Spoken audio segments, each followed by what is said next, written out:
सुल्ताना साहिबा कैसी हैं?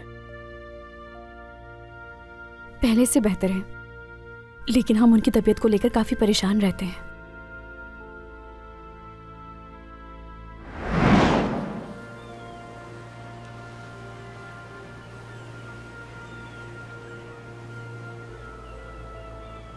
ठीक है, कुछ कहने की जरूरत नहीं, मुझे जवाब मिल चुका है। जिम, जिम, कुछ भी हो जाए मैं कभी हार नहीं मानूंगी। प्यार करती हूं मैं तुमसे।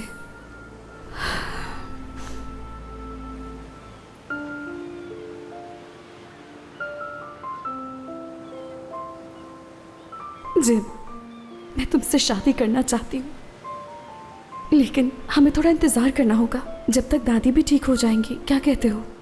कुछ तो बोलो। हाँ जरूर तूबा, ठीक है, बस तुम मुझे छोड़ने का मत सोचना कभी। मैं हमेशा तुम्हारा इंतजार करूंगा। तुम्हें कभी छोड़ने का सोच भी नहीं सकती मैं जिम।